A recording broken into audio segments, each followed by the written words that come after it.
I request all the guests to kindly be seated.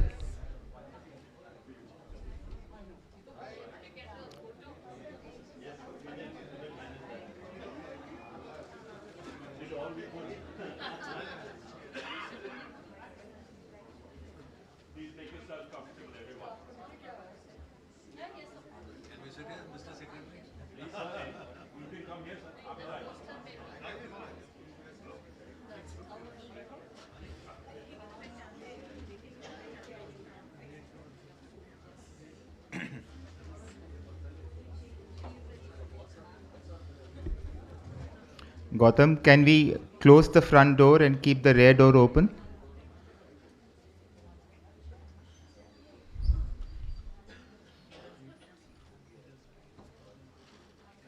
I hope we have somebody at the registration desk to guide people from the rear door. Thank you. Good evening, everyone. May I request you all to kindly stand up for the school prayer. People who find it difficult to stand may kindly remain seated. Thank you. Can we have the school prayer, please?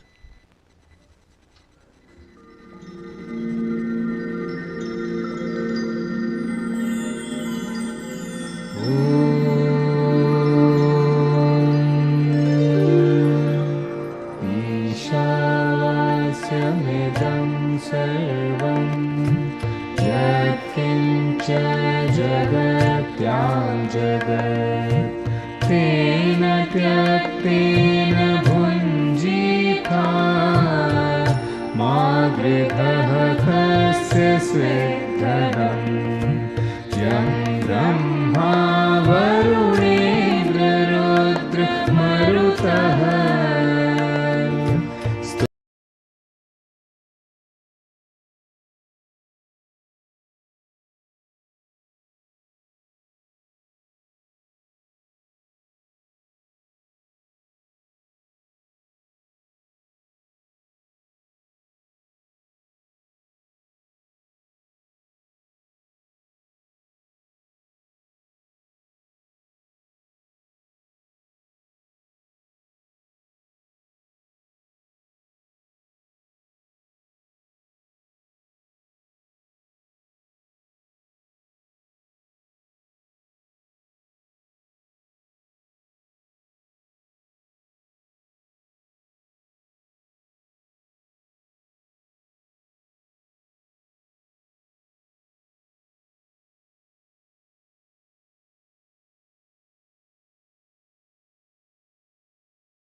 वैश्येमोहो वैश्येमसि उष्टासि उष्टावमाय यत् अशाय वरिष्ठायसि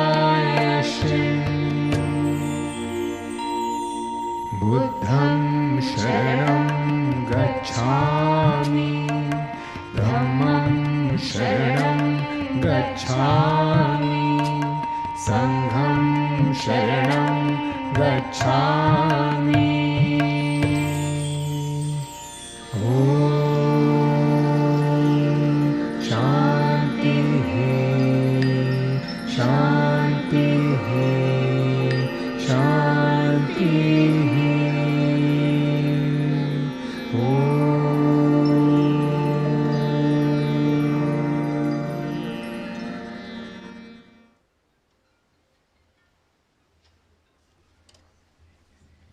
Request everybody to switch off their phones or keep it on silent mode.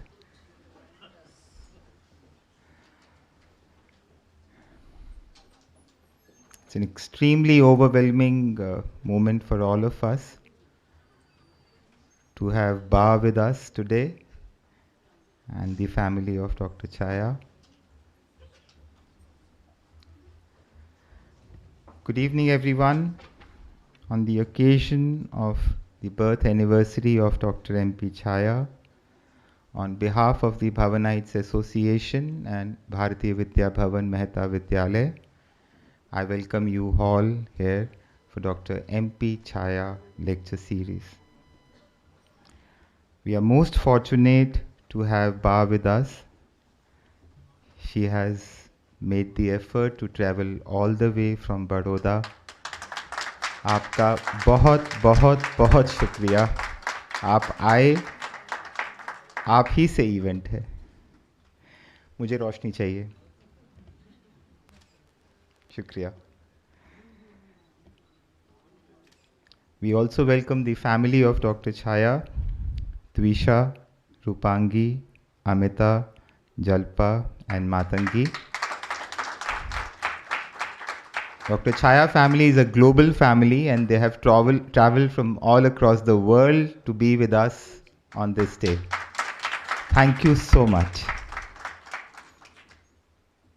I welcome our guest speaker, Her Lordship Justice B.V. Nagarathna, alumna of Bharatiya Vidya Bhavan 1981 batch. Ma'am, we are extremely, extremely thankful for you to have spared your time. Her Lordship was to leave for Bangalore tonight, and initially she had given us the slot from 5:30 to 6:30 because then she was supposed to take a flight to Bangalore. But then she decided against it and she would be with us throughout the event. Thank you so much.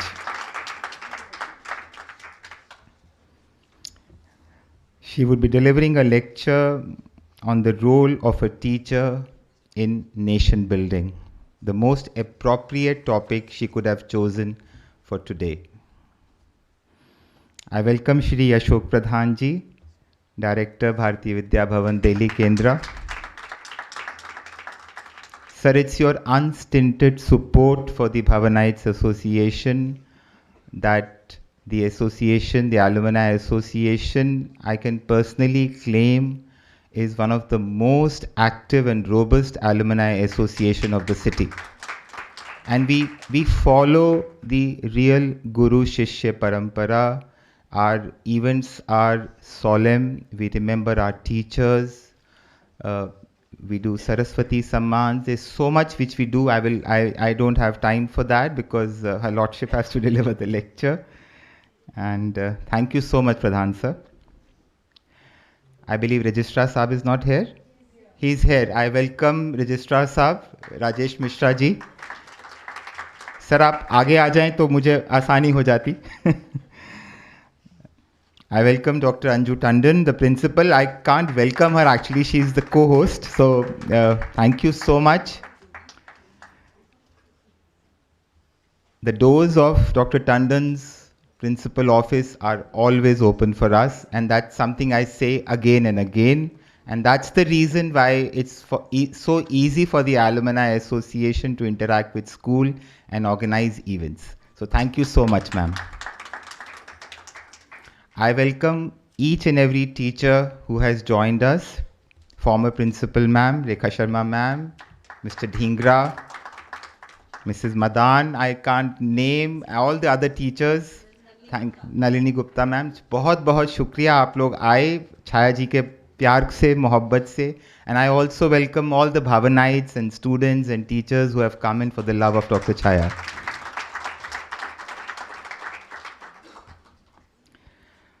May I request Principal Tandon to felicitate Her Lordship Justice B.V. Nagarathna with a planter which is grown and nurtured in Bharati Vidya Bhavan.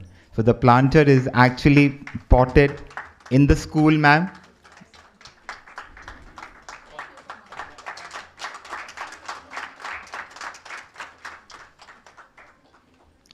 May I request Anup Sharma ji, Secretary Bhavanites Association, and Mrs. Alka Jaiswal, Vice Principal and a Bhavanite, Bharati Vidya Bhavan, to felicitate Shri Ashok Pradhan sir.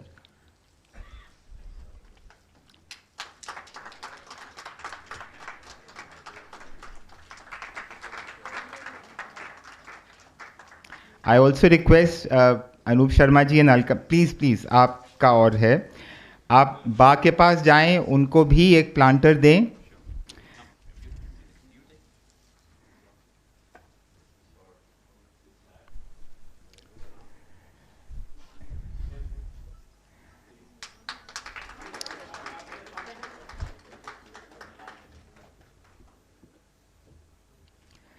May I request Rakesh Jain ji and Kirti Uppal to felicitate the family of Dr. Chhaya, Twisha, Rupangi, Amita, Jalpa and Matangi. हाँ, एक एक करके दे दें. I will also request Kuldeep Pable sir, Sandeep ji and Sanjay Diwan to please join them.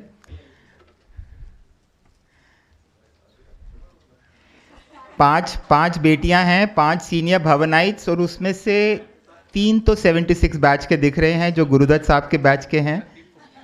हाँ, संदीप दत्ता गुप्ता का मैंने नाम लिया है, ये रहे 76 बैच के. कीर्ति 76, राकेश जी 76, संजय दीवान 76, कुलदीप पाबले जी 75. अब हो गया तो हो गया.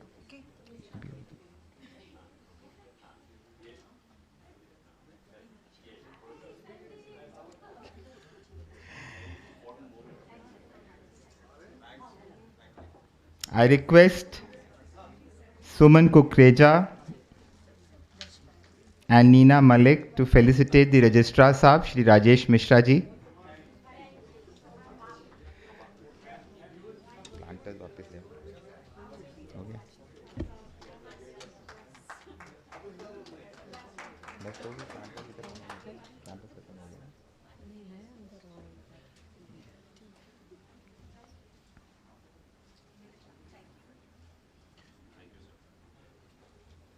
Thank you so much, everyone.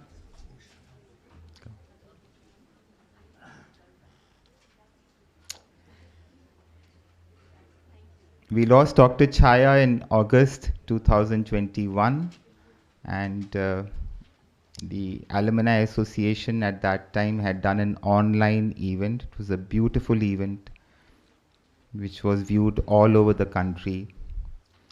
At that time, the Alumni Association had made a small audio visual.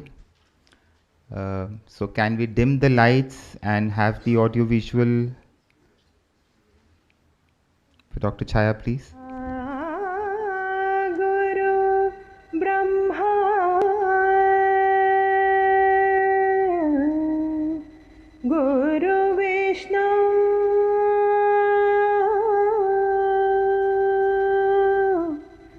Guru Deva Om Maheshwara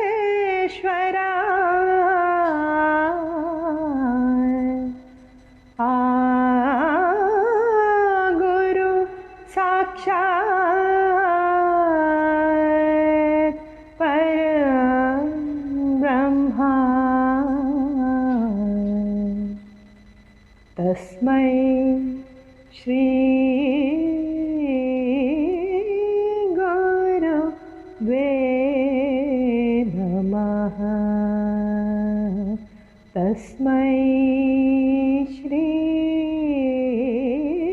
गुरवे नमः।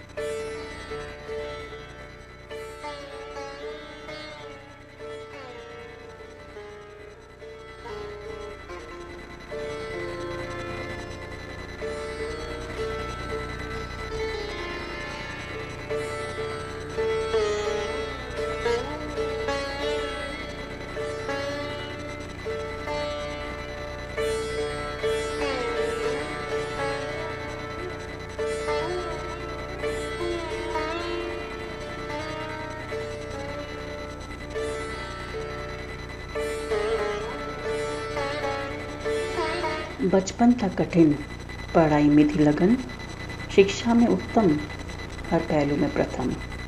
अध्यापक से प्रधानाचार्य, भवन का संभाला प्रशासन कार्य। कड़क अनुशासन, सरल स्वभाव, श्वेत वस्त्र धारण हर किसी पर हुआ प्रभाव। अनुशासनहीनता नहीं पसंद कभी, दंडित किया उसे बड़ी सभा में सभी। हर छात्र पे करें अटूट विश्वास, पाठ्यक्रम में रहें सब आगे करके कड़ा परिश्रम। नृत्य, नाट्य, खेलकूद, एनसीसी भरपूर, सब छात्रों और छात्राओं का समग्र विकास संपूर्ण।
I would say that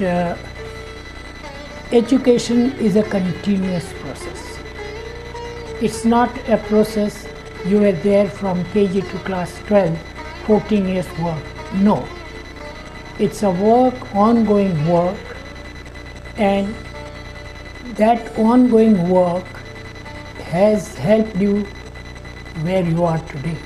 So, my dear friends, education is not a one-way process, it's a two-way process. One side, the students, another side, the teacher. And then when we have a dialogue between us, we go ahead very fast. And now, I'm going to complete next month 86. My process of growing myself, learning myself, still continue. Don't think that once we are, whichever profession we are, don't think that we are at the top and so I have nothing to learn. Till our last breath, my dear children, my dear friends, you kindly see that you continue to grow and don't stop anywhere that you are now reached to the highest. It will never come. So my first advice to you, wherever you are working, please see that you continue growing. Don't stop. Don't think that you are saturated at that place. I am quite sure that once you sit down together and talk about the school, please see that you remain attached with our school, and wherever you are, kindly see that you can help the school. My last request to you is kindly take one child as your own child in giving education, so that those who cannot afford can have good education through you. God bless you.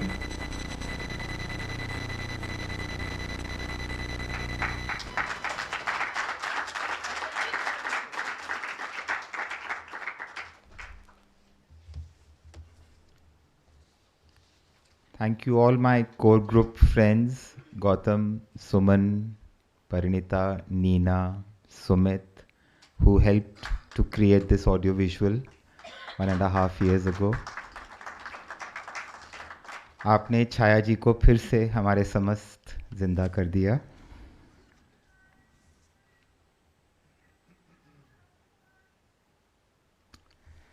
I request Shri Anup Sharma ji to kindly take over the stage.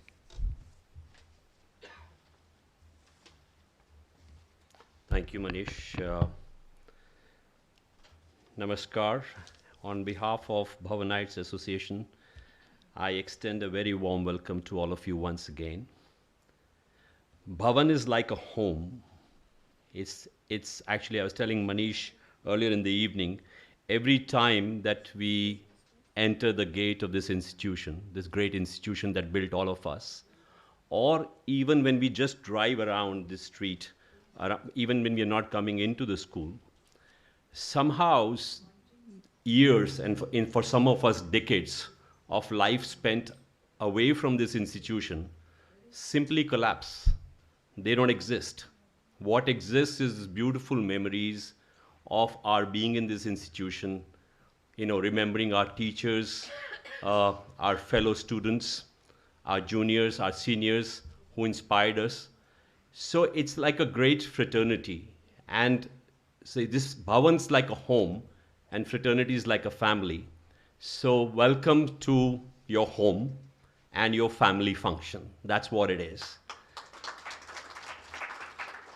Dr. Chhaya, for all of us, means so much who were blessed to be in touch with him, be in the school while he was the principal here. He was the guiding light for so many of us. He touched every life that came into school at that time in one way or the other.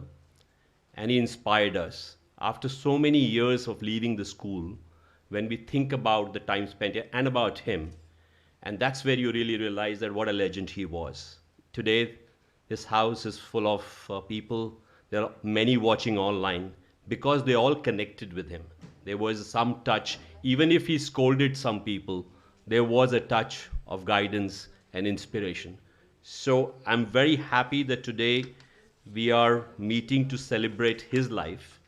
A memorial lecture initiative in his memory, celebrating his illustrious life that was so passionately dedicated to raising the standards of education and building sustainable values in children. We all have been beneficiaries of it. We are all grateful for it. We shall forever be in debt to him for that. We are very blessed today to have Mrs. Sri Devi Chhaya Ba amongst us. Thank you once again for coming all the way and to be here on this special day when this lecture series is starting out. I'm also very grateful to the 5 lovely daughters of Dr. Chhaya who are all here together. Please give them another big round of applause. They have traveled from far away to be here today. And in fact, for us to imagine Dr. Chhaya without Mrs. Chhaya was inseparable. So while you are here, ma'am, today, we see his presence, we feel his presence because you are here. And I'm sure he is there in the spirit around us here today, blessing us for this function and the new initiative that's starting out today. We are deeply honored and grateful to Honorable Justice B.V. Nagarathna ji for sparing her valuable time to kindly agreeing to deliver the opening lecture of Dr. M.P. Chhaya lecture series this evening. I remember with Manish when I went to her home, she was very kind enough to invite us home to discuss about, reconnecting back with the institution and the association. And thank you so much for your warm hospitality. We felt like home, like family, so thank you very much, ma'am. Just to let you all through the brief journey of Justice Nagarathna in the school, she joined the later years to finish her 12th from the humanities stream. Thereafter, she pursued her history honors from Jesus and Mary College, Delhi University. She passed out from there in 1984, then to join the Campus Law Center to finish her law, and she earned her LLB in 1987.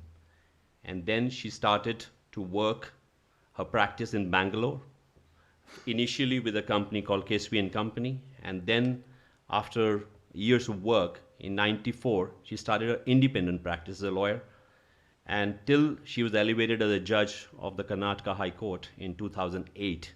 She did a long, illustrious career of independent practice. During her being elevated as a judge of the Karnataka High Court, she was the president of the Karnataka Judicial Academy. She was the president of the Bangalore Mediation Center. She made enormous contribution to the book Courts of India, released by the Supreme Court of India, on the chapter related to the Karnataka courts. It's a fascinating book. I will highly recommend everybody to read it. It's a great piece of archiving history, judicial history, Indian history merged with it. It's a wonderful read. And thereafter, in the year 21, she was elevated to the Supreme Court, where she is right now. And our wishes and prayer are there to see you as the first Lady Chief Justice of India. The Bhavan's fraternity, the Bhavan's family is all with you in our prayers to wish you all the very best. And today, Justice Nagarathna is the one who's chosen this topic. When we went to see her, so we said, you please choose the topic you'd like to speak on this lecture series. And she said, I can't think of anything other than the role of a teacher in nation building, and because that is what Dr. Chhaya was all about for us. So I request you all to please raise your hands and give her a big round of applause. Justice Nagarathna for you, please. Ma'am.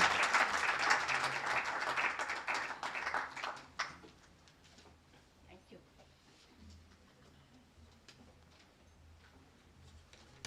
Just adjust. Good evening and namaskar to everybody. Before I really start off, I must say that if I am standing here today, it is attributed to the train coming from Bangalore to Delhi being 24 hours late. That was on 2nd July 1979. So we reached late to Delhi because then my father was elevated from the Karnataka High Court to the Supreme Court. And after the summer holidays, bag and baggage, we had to come to Delhi. So the admissions in Convent of Jesus and Mary was closed. And Therefore, I thought of Bharti Vidya Bhavan. And I think I thank the train for being late because I wouldn't have been part of Bhavan otherwise. And after this, as already mentioned, ultimately when I went to Bangalore, Bhavan again beckoned me.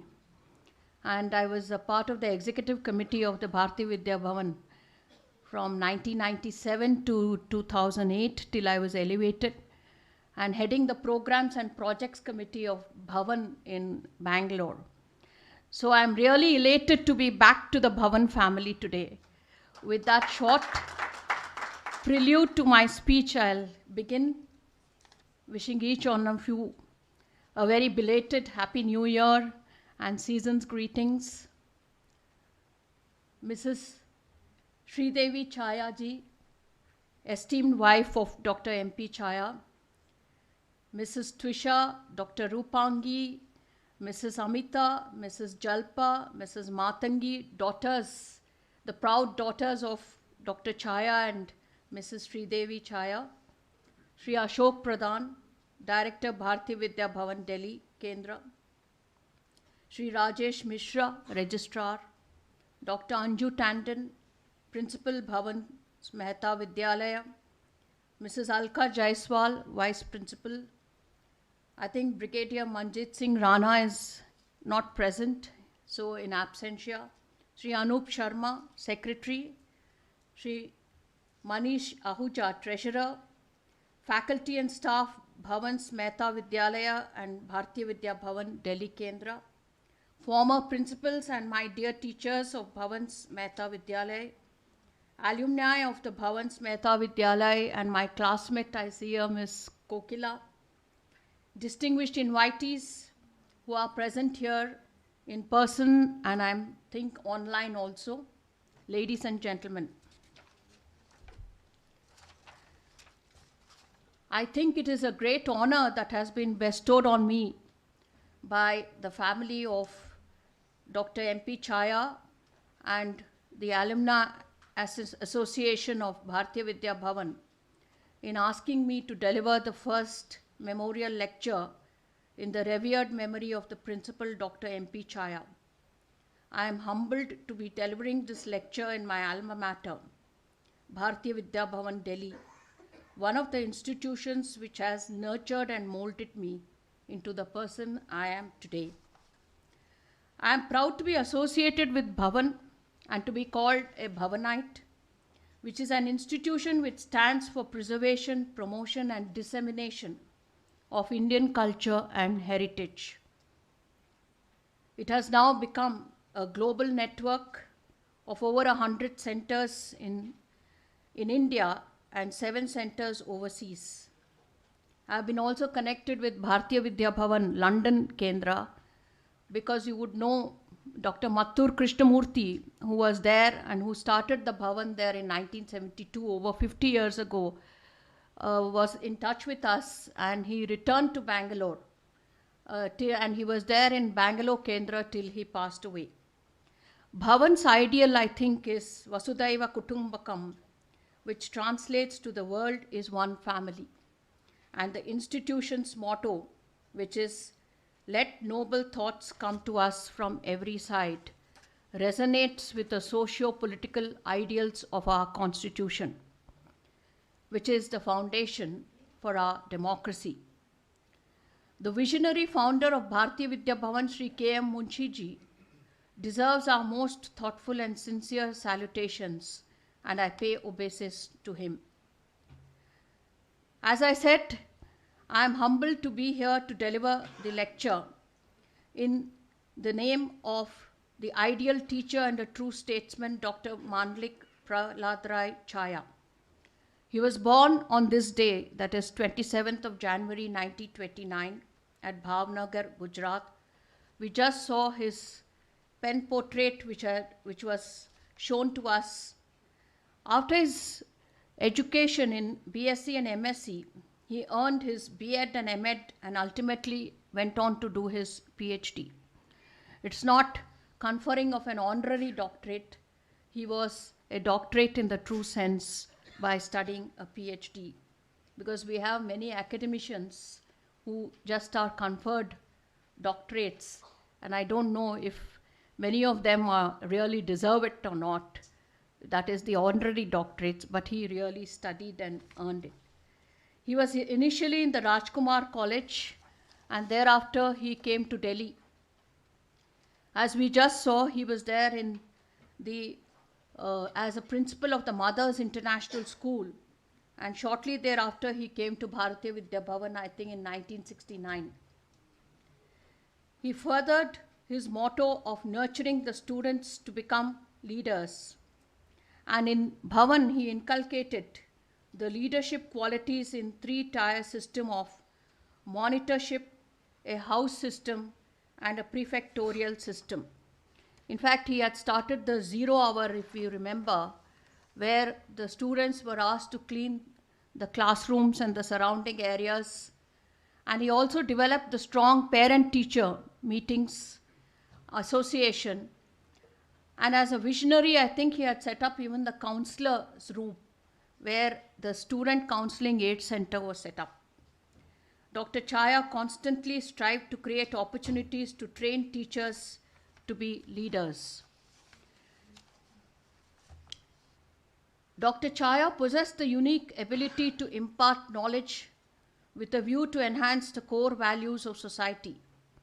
I therefore thought that it would be appropriate to deliver the lecture this evening on the topic Role of Teachers in Nation Building. Now, before I commence, I once again pay my humble tribute to all the teachers who taught me in the 2 years I was here. Of course, Mrs. Rekha Sharma is here, and Ms. Usha Ram. They were all here. I don't remember the other. But one teacher I must remember is Mrs. Chopra, because history, she inspired and she would really make it a story in the classroom. And the way she used to teach history from the NCRT book, which was not really attractive actually, but reading history after her lectures, to read the NCRT book was really a treat. And it is an inspiration from her that I derived, that I studied history in Jesus and Mary College as my major. And it is because of studying history, I think I am a better person today. Yes. So that is how my connect to Bhavan is, even though it was for just 2 years. Therefore, today's topic, Role of a Teacher in Nation Building, in honor of Dr. Chhaya. I will begin my lecture by speaking on an excerpt written by Abraham Lincoln, the 16th President of the United States of America, to his son's teacher. He said, and I quote a few parts, "My son starts school today. It is all going to be strange and new to him for a while, and I wish you would treat him gently. Teach him that for every enemy there is a friend. He will have to know that all men are not just, that all men are not true. But teach him that for every crooked politician there is a dedicated leader. Teach him to learn how to gracefully lose, and enjoy winning when he does. Try to give my son the strength not to follow the crowd when everyone else is doing it. Teach him to listen to everyone, but teach him also to filter all that he hears on a screen of truth and take only the good that comes through. Teach him to have sublime faith in himself, because then he will always have sublime faith in mankind and in God." The reason why I have extracted a few parts of this letter is because I think this was the motto of Dr. Chhaya also.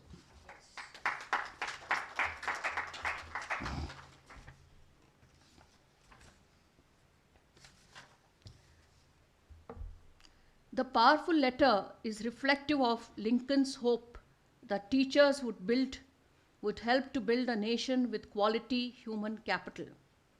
The role of a teacher in today's world is very complex and diverse. teachers not only play a crucial role in providing pedagogical content knowledge to students, but also in contributing to intellectual and social development with integrity and modeling appropriate conduct in the classroom and in the community. According to Albert Einstein, education has two central functions relating to the individual and the society.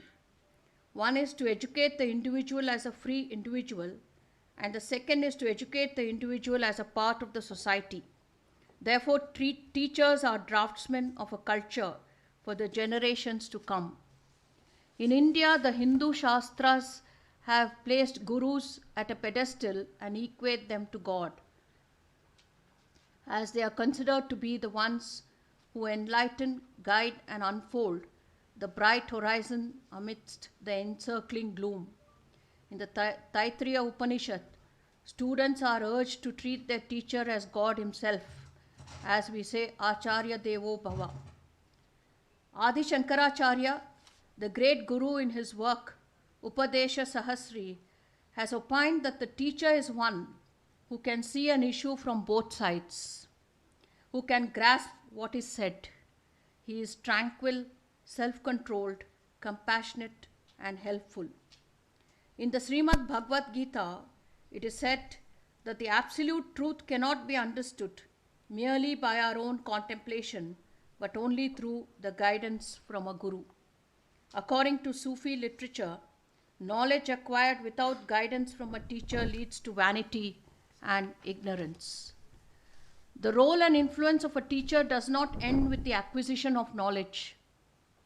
In the words of Henry Adams, the renowned American historian, a teacher affects eternity. One can never tell where his influence stops. Having acknowledged the pivotal role of a teacher, it is necessary to engage in a discussion as to the qualities teachers must possess in order to effectively discharge the responsibilities enjoined upon them from time immemorial. This discussion must be undertaken by first understanding the evolving demands of education. We are all aware that education has always had a significant role to play in nation building. Education is not only an instructional process, it is a social process. It provides intellectual, philosophical, and ethical exercise and training to the people of a nation. At this juncture, I must say, what is nation building and what are the components of nation building and the processes that are involved? In my view, the following factors are essential for nation building. 1. Committed leadership. 2. Good governance. 3. National character. 4. A stable economy. 5. Good infrastructure. 6. Good political culture. And 7. Community support. I underline that education is an essential facet which would help us achieve every one of these 7 factors. Education will enable people to analyze national problems and strive towards national progress. Nation building cannot be achieved without nurturing within each citizen their own creativity on the one hand and their instinct to render their services to the nation on the other hand. In my view, the true essence of education lies in developing as well as knowledge as well as character. Aristotle, in his work Politics, says that education should begin with developing moral virtue. In the words of Mahatma Gandhi, education without character is evil. It is in that context that I attempt to highlight the importance of holistic education, or education that attempts to build character in the society, and the role of teachers in making holistic education a reality. As I said, a teacher plays a pivotal role in molding the career, character, and moral fiber of students. A well-equipped teacher would therefore be able to guide students' pursuits in acquiring the necessary skill and intellectual capabilities, and also to be able to mold their character. In today's world, the role of a teacher entails much more than just accomplishing lesson plans. They also carry the role of effective communicators with a variety of stakeholders, students, parents, and the society at large.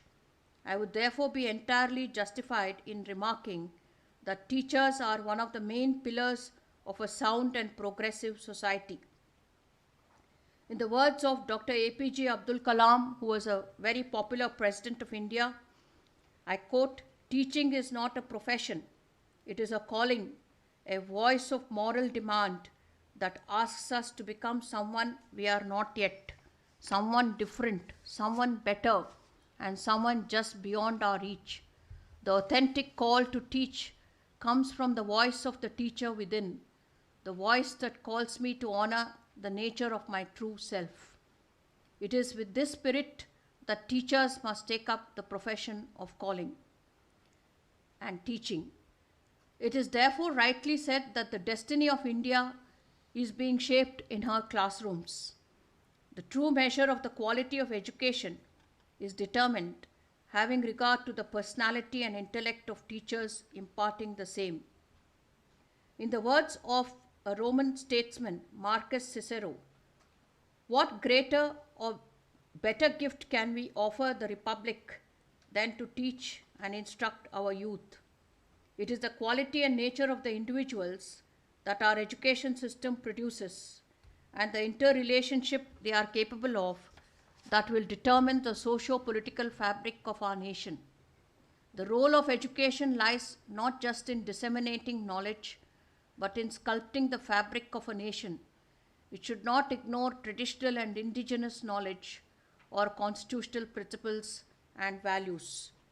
The learning environment, relationships, decisions, and practices must be so democratic that each child learns how to interact and form partnerships with others to preserve and enhance democracy. In my view, the following are the main features of democratic education.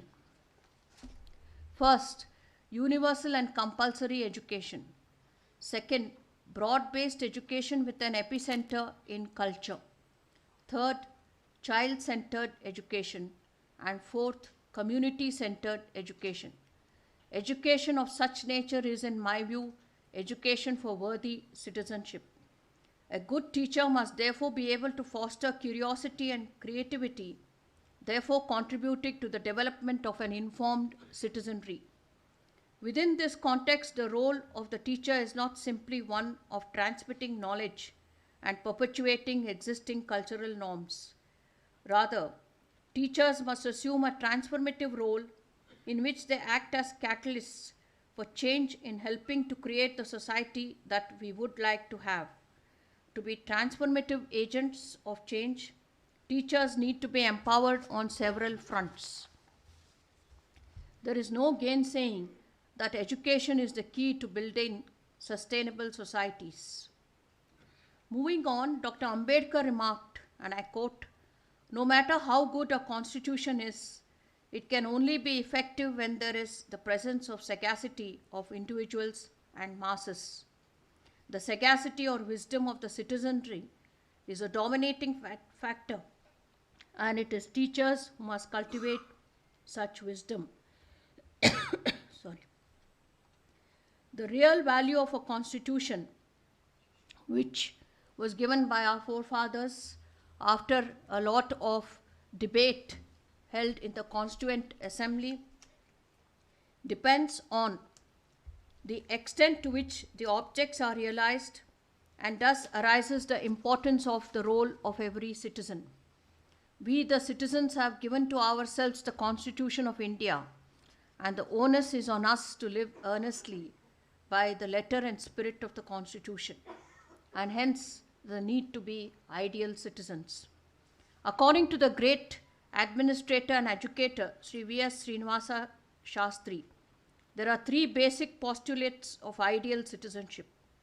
First, a sense of public spirit, or the desire to sink one's own personal ends in the larger interest of the community. Second, practical common sense and a shrewd eye on the affairs of the world. Third, the ability to understand and appreciate what lies at the bottom of the welfare of the society, that is, what are the different elements that contribute to create that welfare. This is where I say that an ideal teacher would be able to know what the pulse of the society is, and therefore to bring up the children, to instruct them in order to meet the future that they are ultimately to meet. And I think Dr. Chhaya had that vision. Therefore, he changed, you see, with times. In fact, I remember he introduced the Spikmake programs in Bhavan so that we get, exposed. I came from the south, and I was not exposed to various types of Indian dances, various types of genres of music. But in Bhavan, when the Spikmake programs took place, and I think the various cultural programs where competitions were held between the 6 houses, the cultural programs were held. That is where in these 2 short years I was so much exposed to Indian culture that actually when I returned to Bangalore, after all this being in Delhi and being exposed to Indian culture, not only variety in the school and thereafter in my stay of 8.5 years in Delhi, and I went back, I think the people found that I really did not belong only to Karnataka. And that is a very good thing, because as I told you, I studied not just South Indian history, but I also North Indian history. And as I said, Mrs. Chopra made it so interesting, and I majored in history.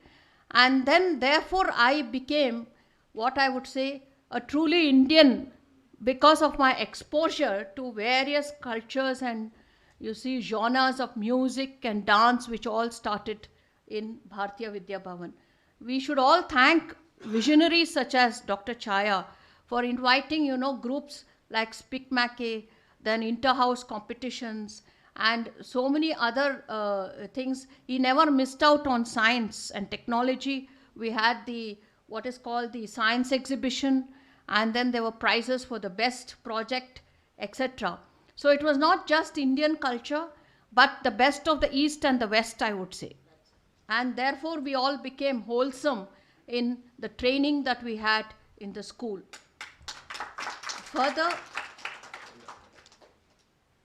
then I would say, further, in my view, to be an ideal citizen of a nation, certain eternal values of man have to be imbibed and practiced.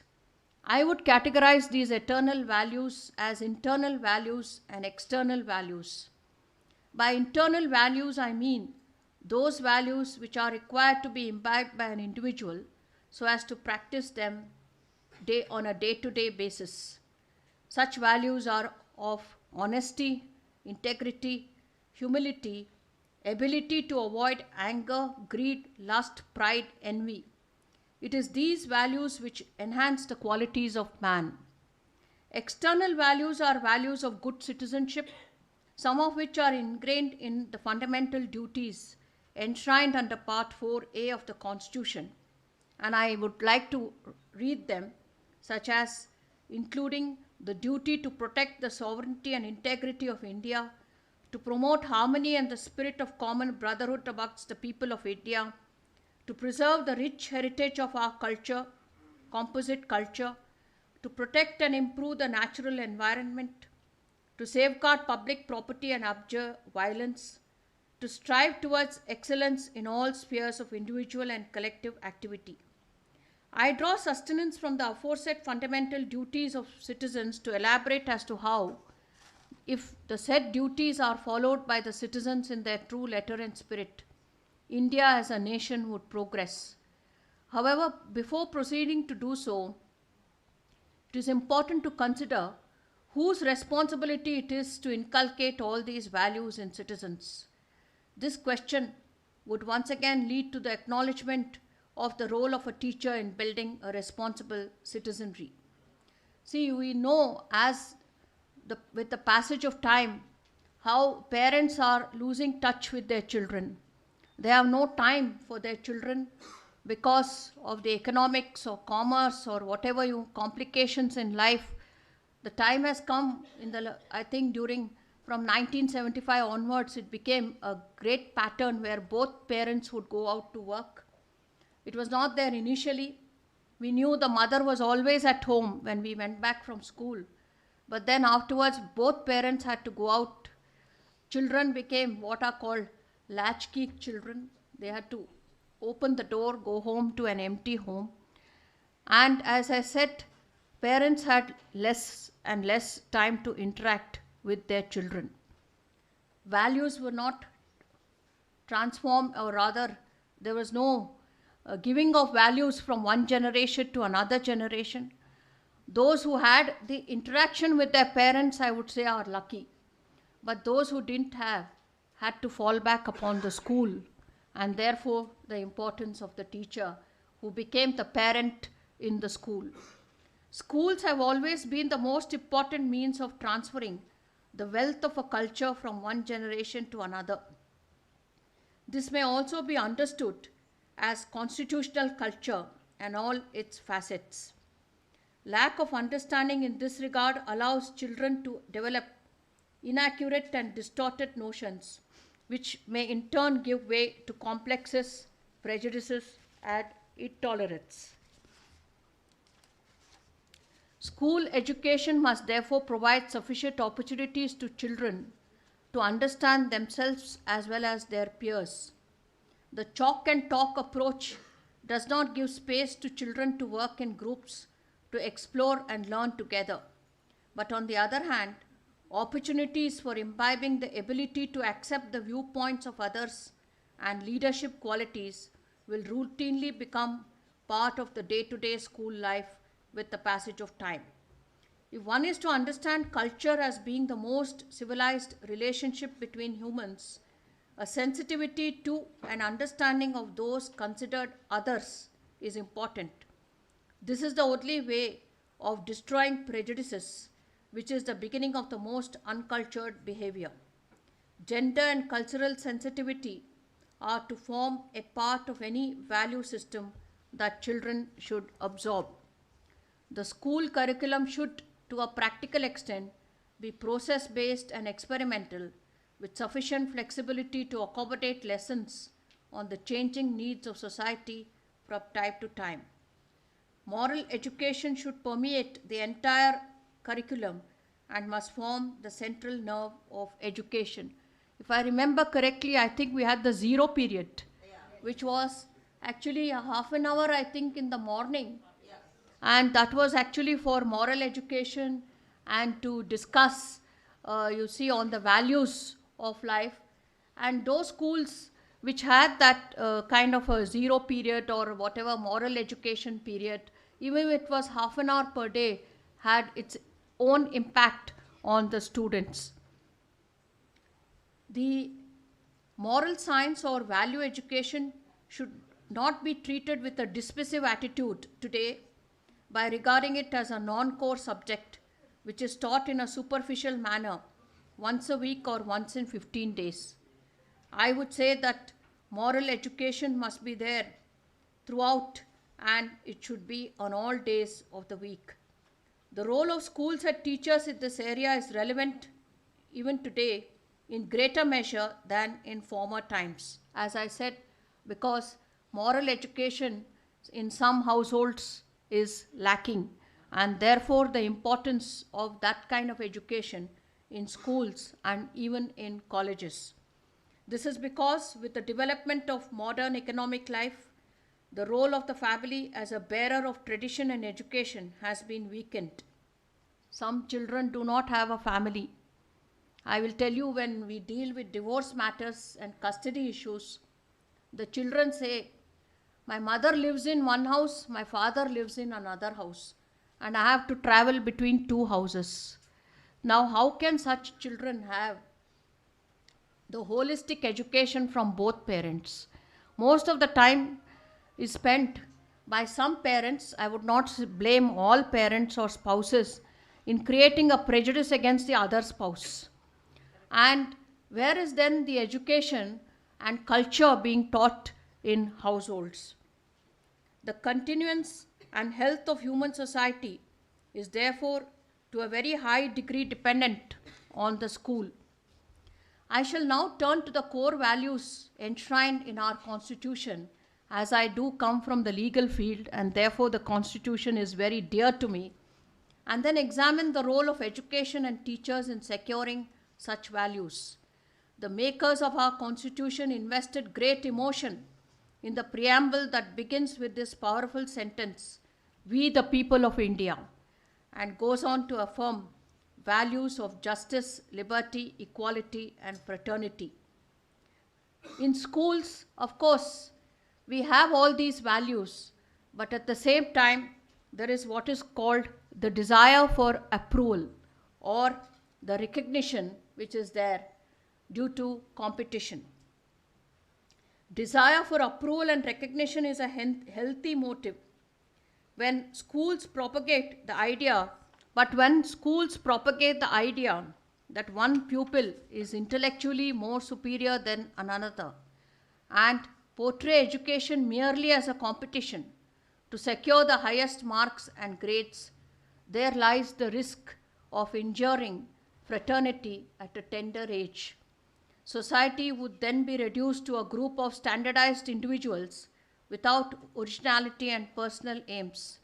The aim of education should be to train independently acting and thinking individuals who serve to serve the community. This goal of education is compatible with the constitutional goal of fraternity. I may tell you that syllabus is there, syllabus is increasing, and there is a great pressure on the children because of the increasing in the what you call the volume of syllabus.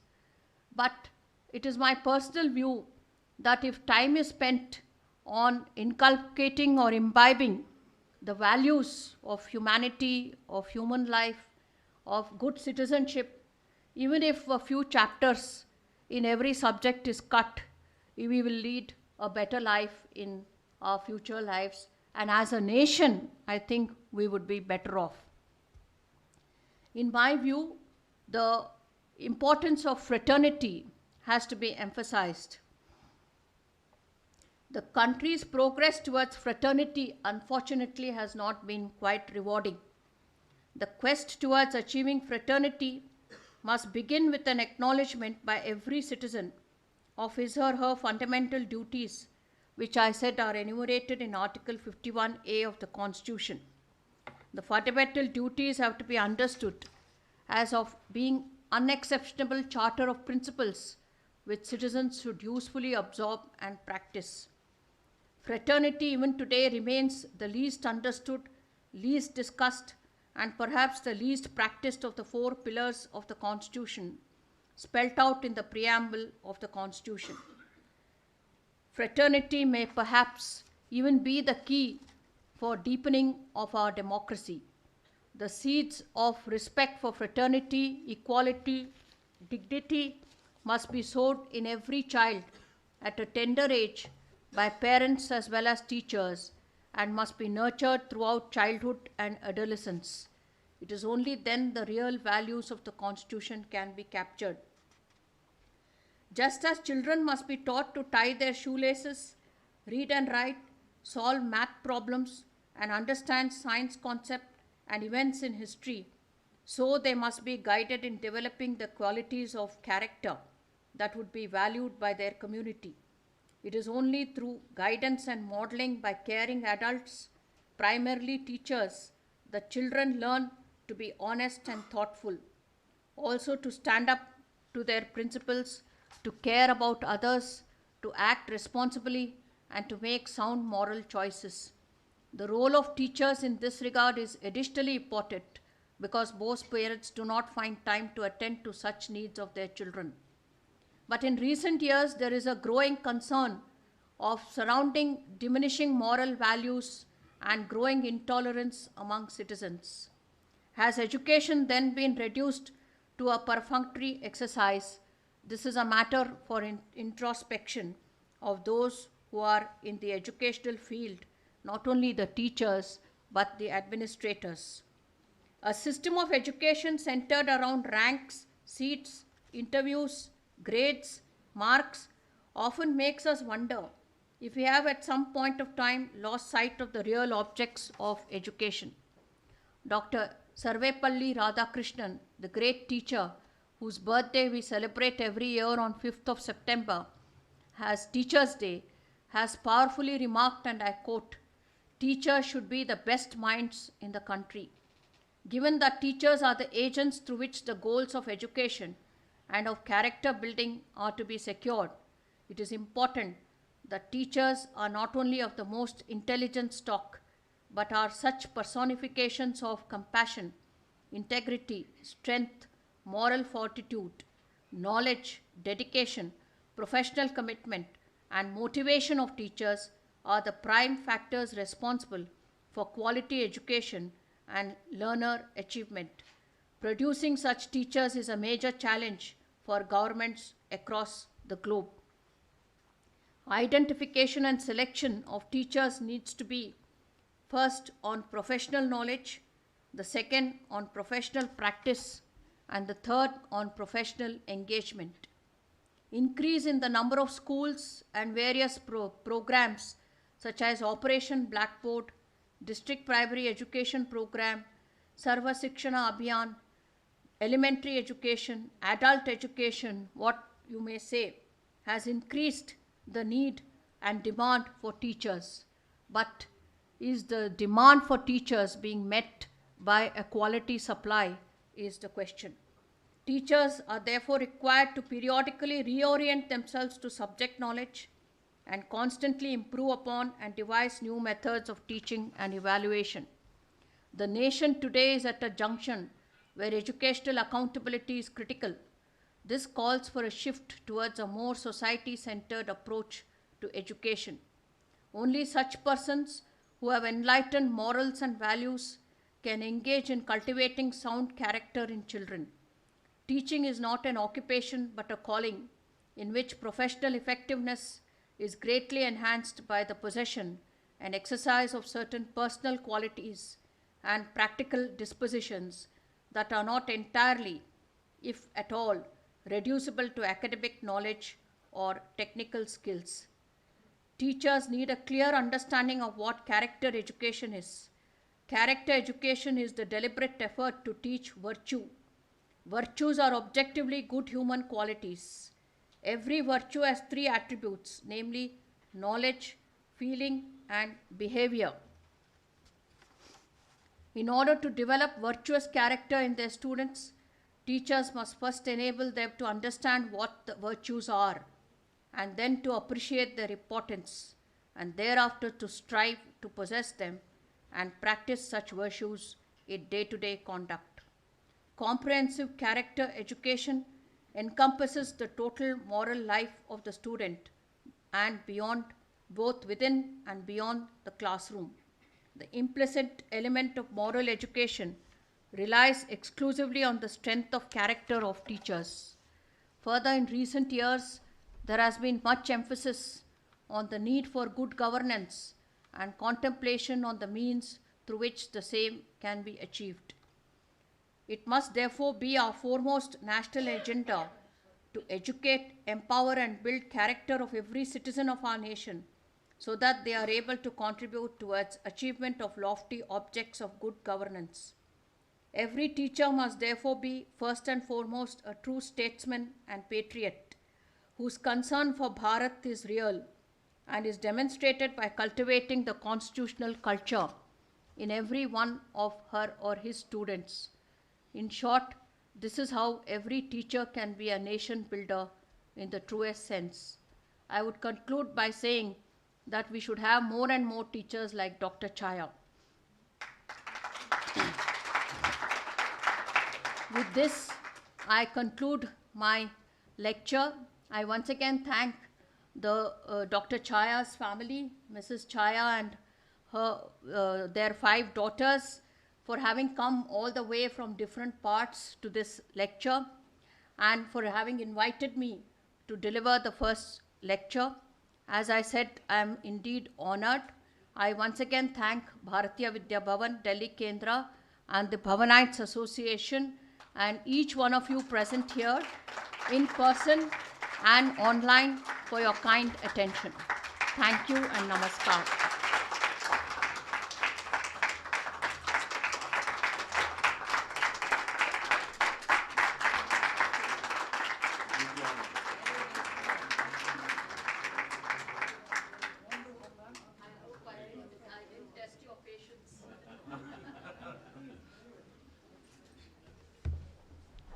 May I invite Dr. Anju Tandon? Only a teacher can probably, talk after what Justice Nagar, her lordship, has told us about. So, please. So I can't thank her enough.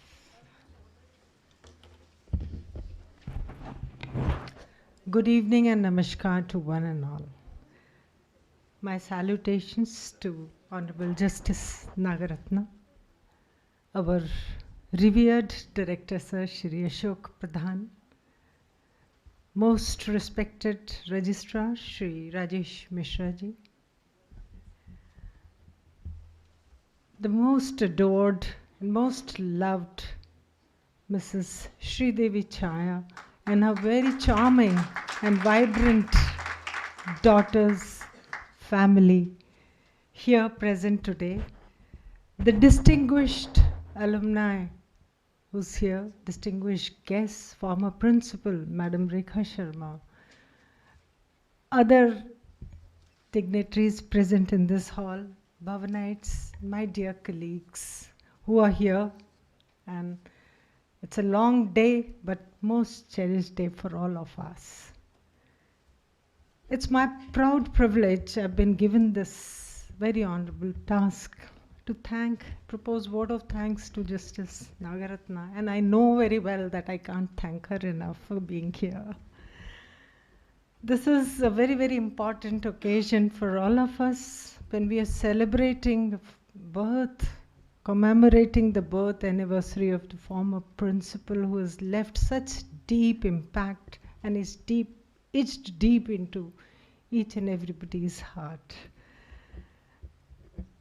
I extend my most sincere thanks to Ma'am, Justice Nagarathna, an illustrious alumna of the school, for sparing her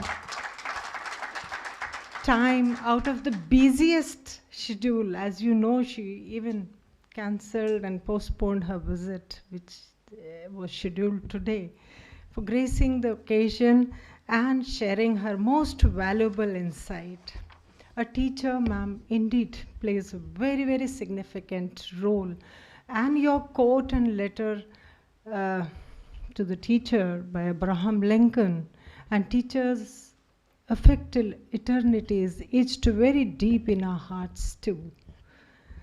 There cannot be a different opinion on this. And madam, you very eloquently expressed how impactfully teacher of history changed the course of your life, motivated and inspired you to study history, and helped you in reaching to the place where you are today. We're really impressed, and thank you for sharing that with all of us. It is the teacher, of course, are the draftsman of the student's future, who puts the child on the path of progress and thereby brightens the future of a country. Good school and worthy teachers are pillars of the society. The presence of this school alumni here in this auditorium and Mrs. Chhaya and family to celebrate Dr. Chhaya's birth anniversary stands a testimony to this fact. It was a treat, madam, to all of us to hear the illuminating thoughts of Justice Nagarathna on the role of teachers in the nation building. Thank you so much, ma'am. Madam, we praise your achievements and contribution to the society and take immense pride that you are an alumna of Bharati Vidya Bhavan Mehta Vidyalaya. My heartfelt gratitude to you for being here and connecting back to your alma mater. Thank you so much once again.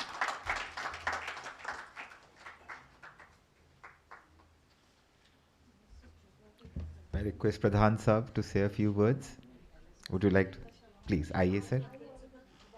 बिल्कुल आइए sir. आप please most welcome sir. आइए sir, आइए. नहीं नहीं, आप please.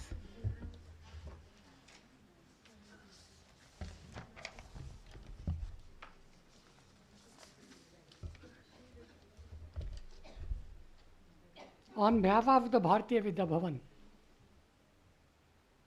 today is a great event to pay our tribute to Chhaya ji, who left this world 2 years back. And it's a great occasion when the family of Chhaya ji, Mrs. Chhaya, and his 5 daughters are here today to join this interview. I happened to meet Chhaya ji once he came here when I was working in the Bhavan, and I was extremely impressed by his talk about education system and what all he did at Bhavan's Mehta Vidyalaya also I learned from him. So I pay my tribute and hearty respect to him today. I am extremely grateful to Honorable Justice Mrs. Nagarathna ji for being here and beautifully covered the subject of what the teachers can do, what should they do, how must they proceed further, and she gave a valuable tribute to Chhaya ji also. I am grateful to her for her presence. It's a matter of great honor for Bharatiya Vidya Bhavan that she is now the Justice of the Supreme Court with all the values of the Bharatiya Vidya Bhavan. What is important is this, because I have been in the government and I have seen a lot of things, but somebody who has been a student in Bharatiya Vidya Bhavan and has taken forward Bharatiya Vidya Bhavan's objectives in Bharatiya Vidya Bhavan, Bangalore, is a great thing to go to the judiciary and be a Justice of the Supreme Court of India. And as all have said, I wish and pray God that she becomes a leader of the Supreme Court of India and become the first lady Chief Justice.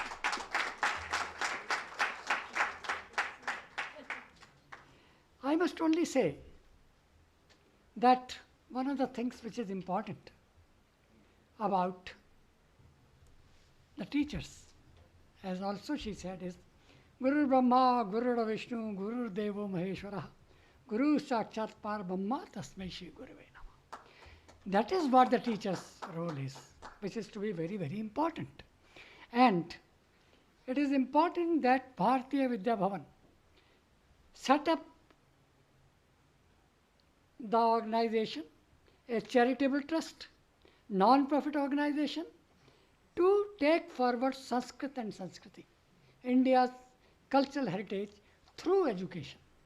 All the schools, which are about 100 now in India and even abroad, and the centers in India and abroad, are taking forward the basic objective of set up by Shri K. Munshi with the blessings of Mahatma Gandhi in 1938. And then, what is important today is that all of us know that the Western education system started in 1835 by Lord Macaulay, really tried to finish off all the India's cultural system by changing the education system. And that is the reason why Bharatiya Vidya Bhavan is taking education system.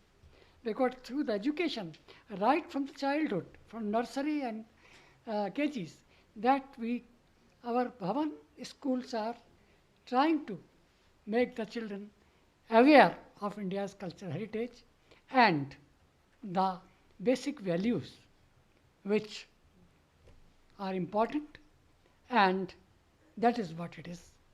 Bharati Vidyavam Delhi is also being doing, and I am extremely lucky, and it's God's blessings that I have been given a chance by God to serve Bharatiya Vidya Bhavan after my retirement for 4 years. I am extremely grateful to the Bhavan's Alumni Association today to organize this event, which is a great tribute to Chhaya ji, and also trying to and brought together all the teachers who were in Mehta Vidyalaya earlier and are present and who have contributed to this particular aspect. And therefore, I would only say that the Western education effect, change in it was thought of by Bharatiya Vidya Bhavan even before the independence. And what is important for us to know is that even after the independence, what went on was the Western education system, which changed the thoughtfulness of the citizens of this country and became individualistic. Joint family finished, because it is the parents, grandparents who make the child to learn what it is about. But with the Western education system, individual families, single unit families have come up, which have also affected us adversely. That is the last impact of the Western education system. Now, what is very important today is to remember, recently, this government in 2020 has brought about the National Education Policy. And this education policy is very, very keen and has brought it out that Bhavan's education system, India's education system should take care to ensure that our values are passed on to the children right from the beginning, and they become great citizens with the values of, just now said, that one of the major things which are being talked about is that the entire world is the same family. And that what is more important is ano bhadra kattva intu vishwanti. That any knowledge which comes from every side, good knowledge, must be taken care of. This was in the Rig Veda. Let noble thoughts come to us from every side. And this is what is important, that my school teachers and others in Bhavan must have noted that this particular aspect is repeated very now and then to make the children understand that this is what is very important.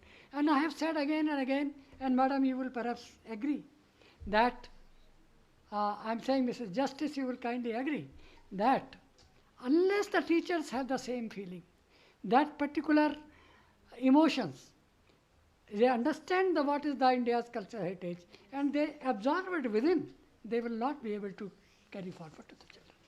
So that is very, very important for us.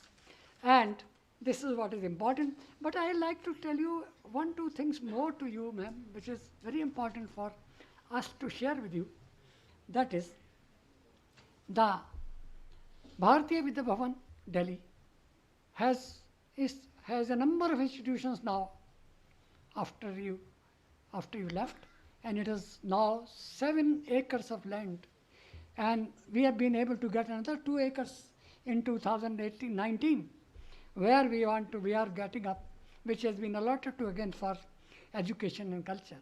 And you would be very happy to know that in 2009 we set up Center of Indology to carry forward all cultural aspects of India's this thing, and lot of work is being done already. A number of books have been published on music, number of books have been published on Sanskrit, and latest thing is we have brought about 8 volumes dictionary English and Sanskrit, which is for the first time in this country, which is happening. And each volume is about 400 to 500 pages, which is coming up. 5 volumes have come, 3 are also likely to come shortly. I am taking unnecessary time. I'll take another 2 minutes and finish off. Then the question is that we also started Sangeet Samaroh in 2009.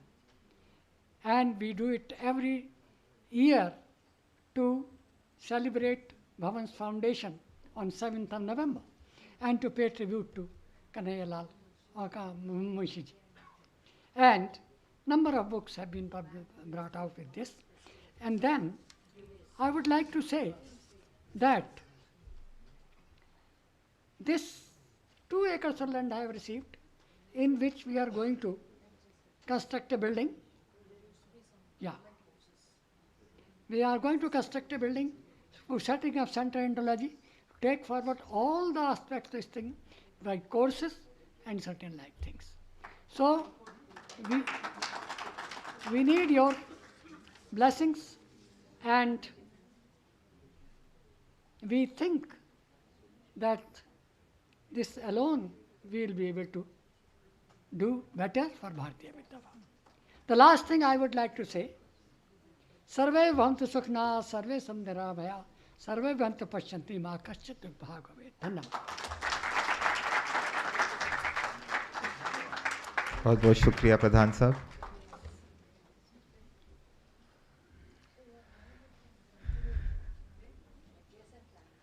A lot of Bhavanites present here during our times so, would remember the residential NCC camp which we used to have. Everybody remembers, 9th and 10th.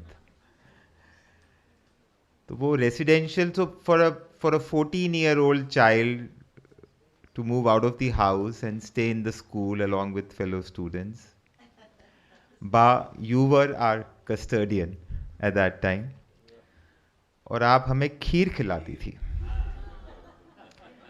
तो वो खीर सबको याद है, सबको, श्रुति को याद है, कीर्ति को याद है, संजय को याद है, जितने भी यहाँ भवनाइट्स, देवयानी को याद है, जल्पा को भी याद है, क्योंकि मातंगी और जल्पा हमारे साथ होती थी जब वो 9th-10th में, वो घर नहीं जाते थे. तो आपका प्यार हमेशा से हमारे साथ रहा है और आज भी है. आज अगर एलुमनाई एसोसिएशन में जितना भी एक जो इमोशन है वो सब आपसे शुरू हुआ है, आपसे और डॉक्टर छाया से. मैं रिक्वेस्ट करूंगा आप या आपकी तरफ से आपके परिवार के कुछ सदस्य आए यहाँ पे मंच पर और हमें संबोधित करें.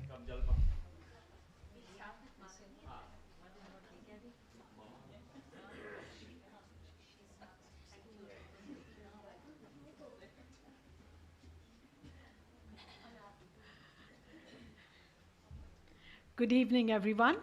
Namaste. Today was a very emotional homecoming for the Chhaya sisters and our mother.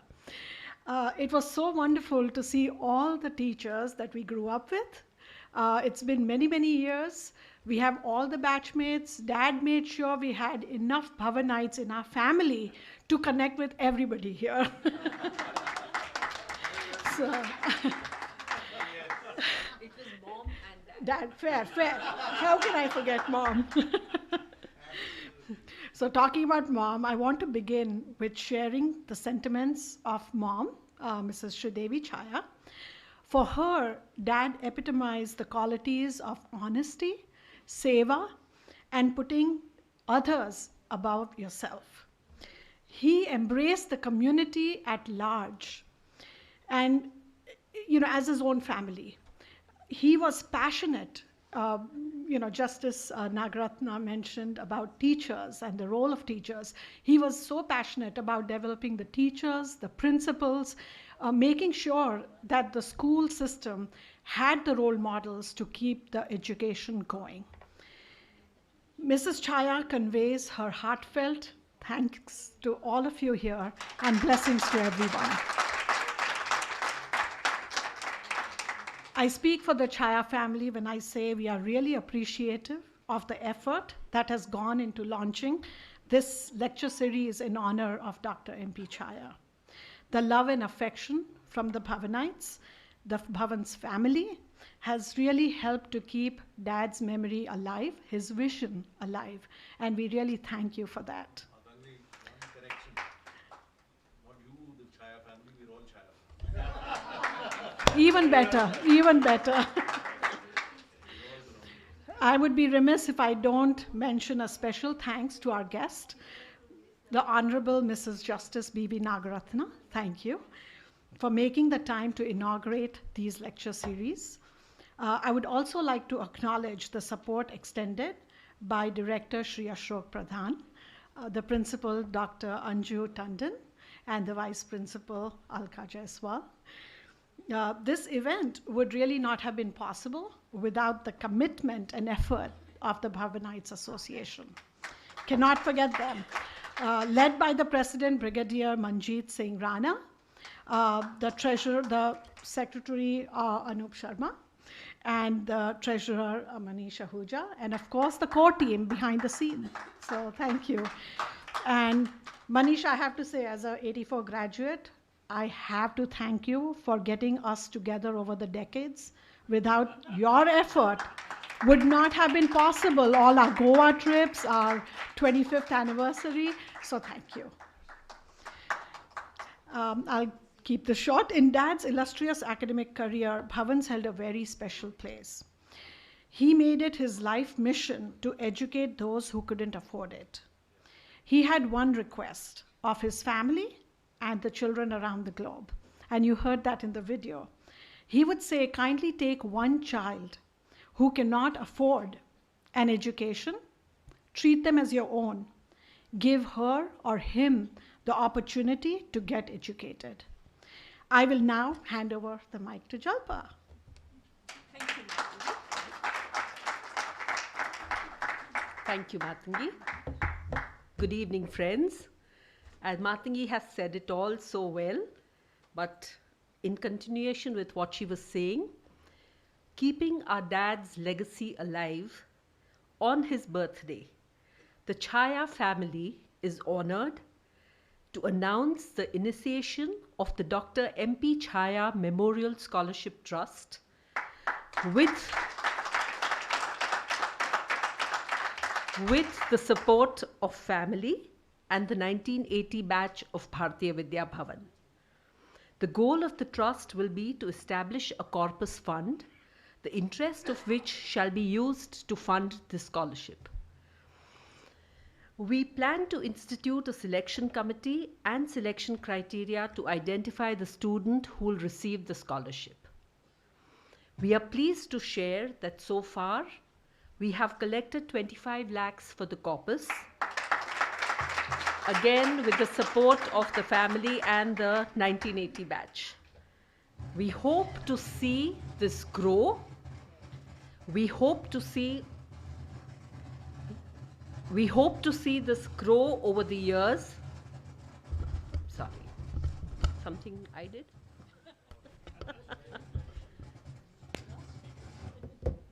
Okay.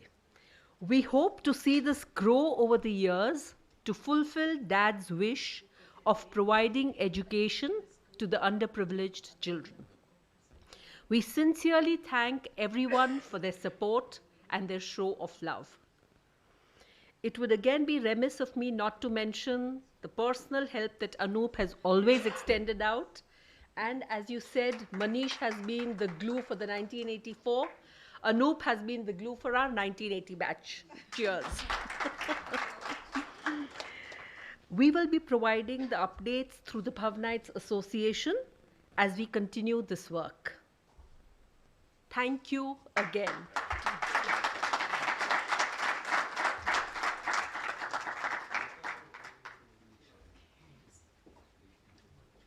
Thanks, Jalpa and Matangi. Thank you for calling me and Anup the glue of 1980 and 84 batch. May I mention BC Gurudat here? the glue of the glue, the mother of glue from the 1976 batch. Amita agrees with me. She was Gurudat's batchmate. Sandeep agrees. Sandeep, Kirti, Sanjay, everybody agrees. Rakesh ji agree. It was but for Dr. Jindal, Dr. Ramji and Gurudat and Rakesh ji and Kuldeep. Kuldeep ji was here. He's just left. Oh, Kuldeep is here. Uh, they were the people who started it all. And then people like me, Gaurav joined in, Shalin, and then Gurudat passed away. Then there was a lull, but then we held ourselves up and we started again. And now we are. I think we've got the momentum. We've really got the momentum, thanks to the principal here, thanks to the love of all Bhavanites. Thanks to the idea of the Silver Jubilee, because each year I get a nice group of people. And as Anup often says, that I do my hunting there, talent hunting, and I try and involve them, because unless the junior batches get involved, Gautam is here, Yogesh is here, Suman is here from the junior batches who get involved. Sumit is here. They are the people who will take this forward. We would also set probably a retirement age for the Bhavanites to be holding positions. All the young people like Brigadier Rana can go on and on. So I would say that thank you all so much. A formal vote of thanks. Thank you, Her Lordship, Justice P.V. Nagarathna, for joining us. Thank you, Pradhan Sahab. Thank you, Dr. Tandon. Thank you, Rekha Sharma ma'am. Thank you, Mrs. Chhaya Ba. मैंने पहली बार आपको Mrs. Chhaya बोला. Thank you, Twisha, Rupangi, Amita, Jalpa, Matangi. Thank you, Mr. Dhingra, for coming. Thank you, senior Bhavanites. Thank you for staff members. A special thank you to the staff members of Bharati Vidya Bhavan. Thank you. You worked the whole day today. You were probably here at 8 o'clock or 8:30, and we are holding you till 7 o'clock. We really, really appreciate your commitment, but I'm certain that what Justice Nagarathna spoke about, the role of a teacher in nation building, you will go back with your chest swelled up. Please join us for tea. The tea is there, and we can have the chit chats in the canteen, or would you, because you want to say something? I'm sure everybody wants to say something, but maybe one person, ma'am. Okay, आप आइए. आप वहीं से बोलिए, ठीक है. When we were working with Mr. Chhaya, so we were so much trained up. Even our young children, they were putting up in that red. And when we used to work here for the favors and everything, we used to be here in the school until 9 o'clock. We used to be in the school. So it is nothing new for these teachers. We had Well, times have changed. Times have changed. My wife is a teacher, and I know she wouldn't have liked to be here at 8 o'clock or 7 o'clock. Usha Ram ma'am has to say, ma'am, wahin se aap bole, please. Yes, yes, yes, yes. Usha Ram ma'am would say something, and she has a voice. All teachers have voice loud enough for everybody to hear without the mic. For me, Dr. Chhaya ji is my guru. I became a teacher only because Dr. Chhaya. I used to tell him every day, Chhaya ji, मुझे छुट्टी दे दो, मुझे school में काम नहीं करना. And he would always tell me, सब ठीक हो जाएगा. रुको, रुको, रुको, रुको. And today, I think for 40, 45 years, I've been a teacher, 30 years principal. Yeah. Rekha Sharma ma'am. हाँ जी, हाँ जी, हाँ जी. नेशनल एजुकेशन पॉलिसी, हाँ, प्रधान साहब ने जिक्र किया 2015 की. हाँ. When we were writing NEP का जब कर रहे थे, मैं कहूँ ये तो भवन में हम करते थे. So they used to look at me, हर चीज में बोल रहे हैं कि हम करते थे. So I was principal of Lakshmi Public School, and but I was talking about Bhavan. I said in Bhavan, we had this, we had this, we had that. ये क्या बोले जा रही है? Because everything that we have in NEP, we already had, and that when Rekha Sharma ma'am, आप mic पे बोले, आइए, मैं आपके साथ रहूंगा. Friends, I just want to share that Chhaya ji was my godfather, and he appointed me in 1976. I just come out of the college, and it was very tough competition, but he said I made a right choice. And in the initial years, he would always say, Chan, Rekha, and there was another teacher, colleague of mine, Malvinder Kaur. Some of you must have been taught, maths teacher. And he really churned us so well. I think whatever little I could give back to the society, or I'm trying to give back, is because of his training. He trained us for the life. That's not only students, even the teachers. And right now, I will not call the chief guest as justice. I'll call her because she is one of my what to say that a lovely student of mine, and and friends, 2 years, as she shared, 2 years in Bhavan made such contribution to her productive life that she is an asset to not only the country, the society, to each one of us. I'm so proud of that. And she shared about the zero period.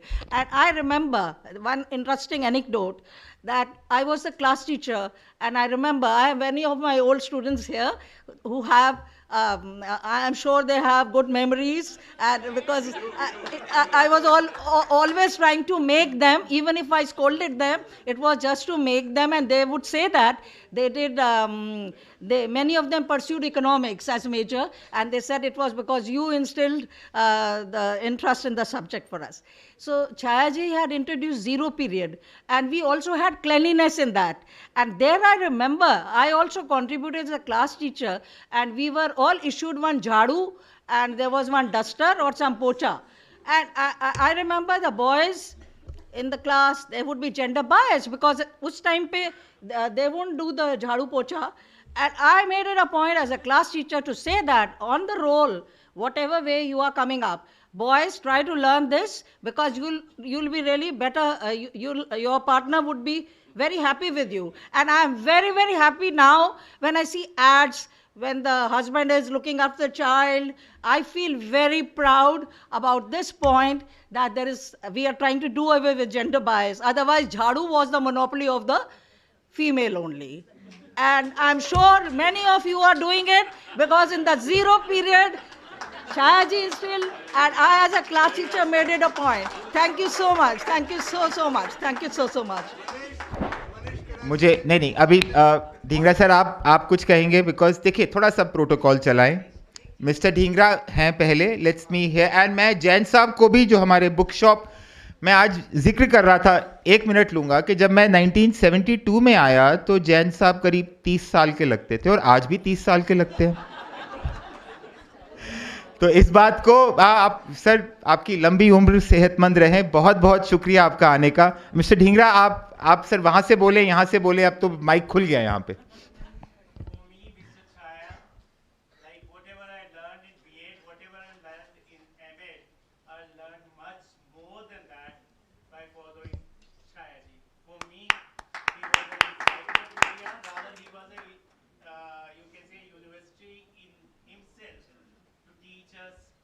So many things. We imbibed real teaching learning processes by copying the manner he has taught us. I wish him a very, means although he is not physically present here, but he'll be in our memories for long, long way to come. I wish all the best to the family members, to Ba. When you are talking about he, when he used to work for a long time, I remember Chhaya ji always brought a plate, and must be very kindness of Mrs. Chhaya, who was well not prepared for cooking meals. Thank you, thanks a lot. Pradhan Sahab wants to leave, so can I request some Bhavanites to please escort Mr. Pradhan out? Okay. हाँ, तो मैं ऐसा है मैं ये पीछे एक घड़ी है 7:02, ठीक है. भावनाइट्स को बिल्कुल मौका मिलेगा, क्यों नहीं मिलेगा. तो सबसे पहले संदीप ने हाथ खड़ा किया था और हम लोग कैंटीन में बैठ के गप लगाएंगे. सुनिए, एक मिनट मुझे 1 मिनट दीजिए, ठीक है. आप एक मिनट, संदीप 1 मिनट बोलें, श्रुति 1 मिनट बोले, and then we'll disperse. Okay Sandeep.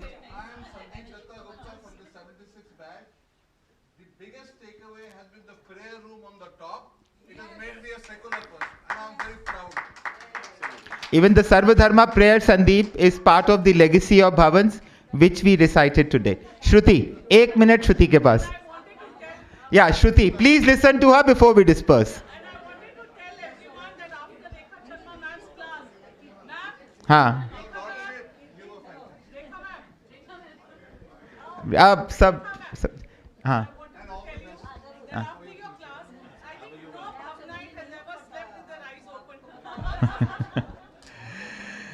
Thank you so much, everyone. Please join us for tea in the canteen.